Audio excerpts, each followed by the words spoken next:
Hi, welcome back to another Redwall discussion. Today, rather than discussing a new book, I thought I'd discuss an interesting character in the series, and that character is Warbeak the Sparrow. I first read the Redwall books when I was 8 to 12 years old, and now revisiting them as a 28-year-old, there's a lot I remember, but also a lot that didn't stick with me the first time around. Warbeak the Sparrow is one of the characters I did not remember from my first reading, and that's kind of interesting. It feels like it can't just be random. The fact that I forgot Warbeak might surprise some of you. Warbeak appears in not one, but two Redwall books. And that's unusual because most books in the Redwall series are set in distinct generations, meaning only a fraction of the characters appear in multiple books. And generally, if a character appeared in multiple books, whether they're a protagonist like Marielle or a fairly minor character like Ambrose Spike, I tend to find myself remembering them. But that was not the case with Warbeak the Sparrow. So the two books that Warbeak appeared in are the first and third Redwall book ever written. And these are the Redwall books about a mouse character named Matthias. In the first ever Redwall book, the one simply titled Redwall, Matthias is on a quest to find an ancient and possibly magical sword, the sword of Martin the Warrior, the co-founder of Redwall Abbey. At one point, Matthias thinks the sword is hidden on Redwall Abbey's weather vane. His friend Jess the squirrel climbs to the top of the weather vane and is attacked by sparrows who nest in the Abbey's roof. Jess makes it out alive, and one of the sparrows, Warbeak, is captured. Warbeak is a young sparrow. Either she's an actual chick or young adult. Like with a lot of young Redwall characters, that's kind of ambiguous. She's feisty and, for the Redwallers, hard to understand.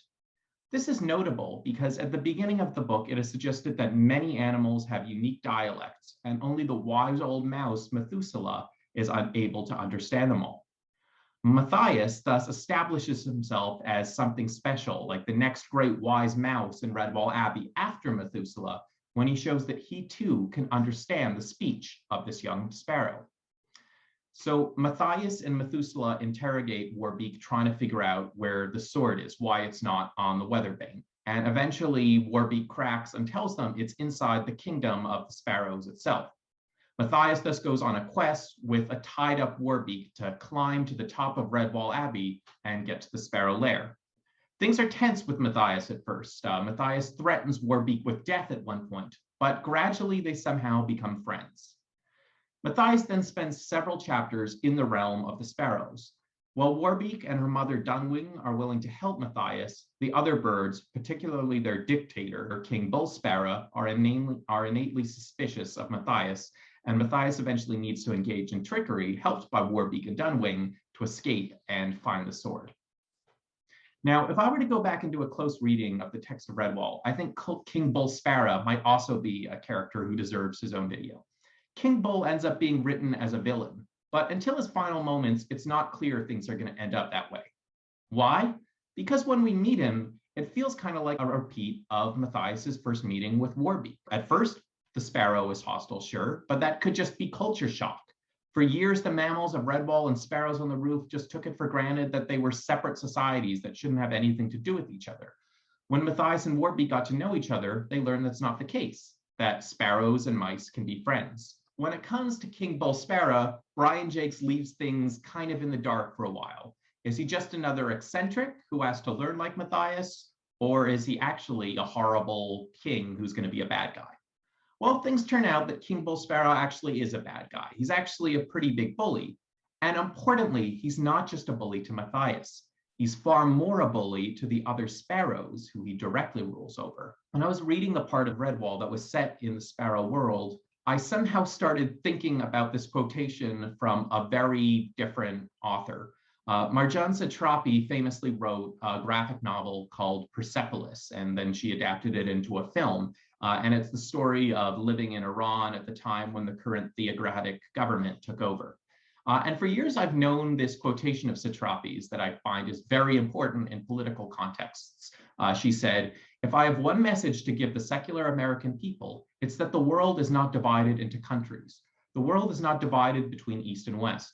You are American, I'm Iranian. We don't know each other, but we talk together and we understand each other perfectly. The difference between you and your government is much bigger than the difference between you and me. And the difference between me and my government is much bigger than the difference between me and you. And our governments are very much the same. So speaking strictly from a political perspective, Satrapi's quotation feels significant because you could just watch her movie Persepolis and think, oh, this is another movie about how horrible some foreign country is and how the West has to come and save it. You know, it's a movie about how much sexism and oppression there is in Iran. But there are subtle things in the movie that suggest that Satrapi might not be a big fan of Western governments either. For example, her uncle, who she looks up to and is killed by the Iranian state, is a passionate communist, and she looks up to Karl Marx as a hero throughout her whole life. And beyond that, there are scenes in the story where she is seeking refuge in the West, and she is alienated and treated horribly in various ways. You know, the movie ends with her saying, despite everything, Iran will always be her home. So how does the story of Marjane Satrapi connect to this story about mice and sparrows? Well, an interesting detail with Warbeak and the sparrows more generally is that they are described as speaking a foreign language. But when Matthias actually takes the time to listen to Warbeak, he realizes she's not speaking a foreign language at all. Her language is mostly just an accent. That and the sparrows use the word worm a lot more than other creatures. So the other creatures hear this heavy sparrow accent and this constant repetition of the word worm, and they think the sparrows are speaking a completely different language. But no, it's just an accent or maybe a dialect. And this point comes up again when Warbeak appears in the book Matameo. One of the creatures expresses amazement that Matthias is able to understand Warbeak. Matthias says that, of course, he understands her. Understanding a sparrow, he says, is no harder than understanding a mole. Moles being another animal in the Redwall universe that speak with a heavy accent, but the creatures of Redwall have no trouble understanding moles. For some reason, the sparrow accent is just too much for them. So, in short, the story of Matthias and Warbeak is a powerful story of understanding the other, of seeing we have far more in common with each other than we do with our leaders.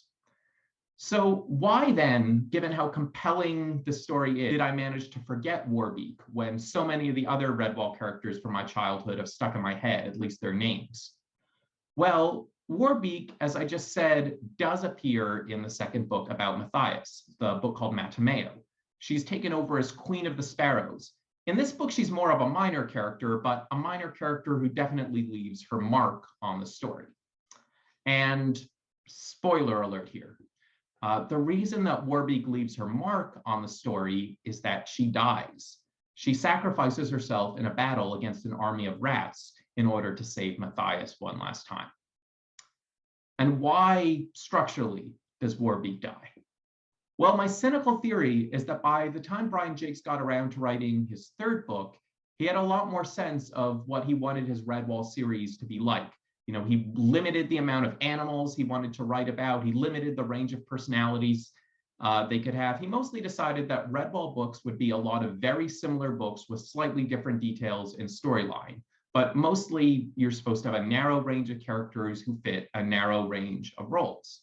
So of the narrow range of species he wanted to write about, he decided that sparrows didn't make the cut. So the cynical way I read it is basically the one great sparrow character has to be written out of the series completely, so people won't expect her descendants and even her ancestors to appear in subsequent books.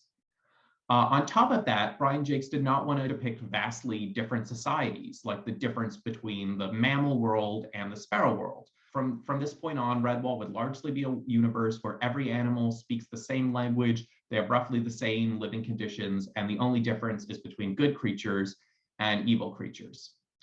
So my cynical reading of Warbeak's death is thus just that Jacques wanted to edit one of the quirkier characters from his more experimental first book out of the more polished, controlled rest of the series. But there's another possibility. What if Jacques cutting Warbeak and the sparrows from his world was not meant as throwing out the sparrows, but as a way of showing them love? What if he cut Warbeak precisely because he wanted her story to be one of a kind? You know, with a lot of the characters in the Redwall universe, it feels like they just get repeated again and again. Is Basil the hare that different from Bilal or Burab, hares who appear in different generations? Is Constance, the badger mother from these early books, that different from Melis, a badger mother who appears in later books? Is the leader of the shrews, who's only known by his title Logolog, that different than all the other logologs who appear in all the other books? No, for the most part, you have these great characters who are basically cloned in all these other generations. The story of the sparrows, however, that does not get duplicated. Warbeak really gets to be this one-of-a-kind character. And that serves to not only make her immortal as a character, but also to emphasize the distinctness of the story, this Marjane Satrapi-like message that two societies that see themselves as very different can actually have a lot in common, and their issues are not with each other, but with their leaders. But I guess the thing is, for me, as an adult, recalling this memory from my childhood, I have this sort of core concept of what Redwall is, and because Warbeak did not fit that core concept very well, she was not able to stay within the denseness of my memory. But that's the great thing about reading Redwall, about rereading Redwall, because now I think I am definitely going to remember this character. And because I bring a more adult sensibility to my reading, including views on world politics, I'm able to view her as far more significant than just a bird who yells about worms a lot. The queen is dead. Long live the queen. Long live good Queen Warbeak.